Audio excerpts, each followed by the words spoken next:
KPCCയുടെ general സെക്രട്ടറിമാരിൽ ഒരാളാണ് ഇപ്പോൾ Sandeep Warrier. BJP വിട്ട് സന്ദീപ് വാര്യർ കോൺഗ്രസിൽ എത്തിയിട്ട് 1 കൊല്ലം ആവുകയാണ്.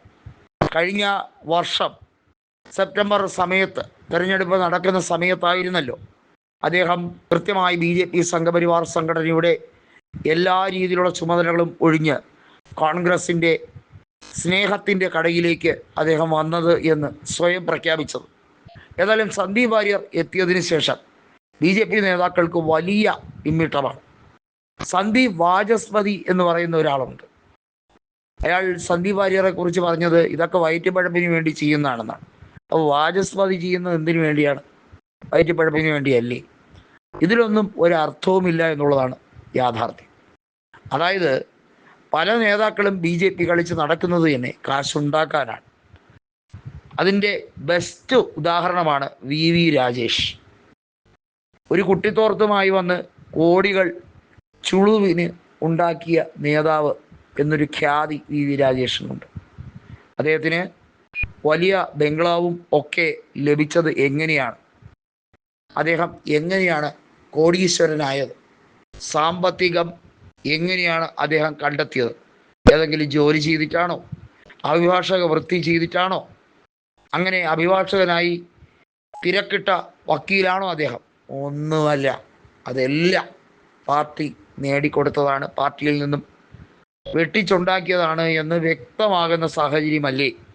നേരത്തെ മെഡിക്കൽ കോളേജ് അലോട്ട്മെൻറ്റുമായി ബന്ധപ്പെട്ട അഴിമതി വിഷയത്തിൽ VV രാജേഷിനെ BJP പാർട്ടിയിൽ നിന്ന് തന്നെ സസ്പെൻഡ് ചെയ്ത സാഹചര്യം ഉണ്ടായിരുന്നു. ഇപ്പോഴിതാ സന്ദീപ് വാര്യർ പറഞ്ഞിരിക്കുന്നത് നേമത്ത് BJP തോറ്റു എന്ന്. ആരാ പറഞ്ഞേ? CPIM-ൻ്റെ MLA ആയ V ശിവൻകുട്ടി തന്നെയാണ് BJP-യുടെ MLA. കാരണം സംഘപരിവാർ സംഘടന ABVP-യുമായി V ശിവൻകുട്ടി ആശയ സംവാദം നടത്തിയതും PM ശ്രീ പദ്ധതിയുമായി ബന്ധപ്പെട്ട വിഷയത്തിൽ CPIM അനുഭാവപൂർവ്വം അവരോടൊപ്പം നിൽക്കുന്നതും ഇതിൻ്റെ ഉദാഹരണമാണ്. പിണറായി വിജയന് ഒരിക്കലും നരേന്ദ്രമോദിയുടെ നയങ്ങളെയോ നിരസിക്കാൻ കഴിയില്ല. അപ്പം പിടി വീഴും. മകളുടെയും മകൻ്റെയും കുടുംബത്തിൻ്റെയും നിലവിലുള്ള കാര്യങ്ങൾ സംരക്ഷിക്കപ്പെടണമെങ്കിൽ, സുരക്ഷിതമാക്കപ്പെടണമെങ്കിൽ നരേന്ദ്രമോദിയും അമിത്ഷായും ഒക്കെ പറയുന്നത് വെള്ളം തൊടാതെ വിഴുങ്ങിയാലേ മതിയാവുകയുള്ളൂ. അക്ഷരം പ്രതി അനുസരിക്കാനേ പറ്റുകയുള്ളൂ. കേരളത്തിലെ അണികളെ കോൾമയിർ കൊള്ളിക്കാൻ ചില തഗ് ഡയലോഗുകളൊക്കെ അടിച്ചു വിടാമെന്നുള്ളതല്ലാതെ ഈ കൈകൾ ശുദ്ധമാണ് എന്നൊക്കെ ചുമ്മാ വിളിച്ച് ഡയലോഗ് അടിക്കാമെന്നുള്ളതല്ലാതെ പരസ്യമായി ബോഡി ഷെയ്മിങ് നടത്തുന്ന പിണറായി വിജയൻ്റെ യാഥാർത്ഥ്യം എന്തെന്നാൽ ലാവ്ലിൻ കേസിൽ VS വരെ കൊടുക്കാൻ ശ്രമിച്ചിട്ടും കുടുങ്ങാത്ത വ്യക്തിയാണ് അദ്ദേഹം.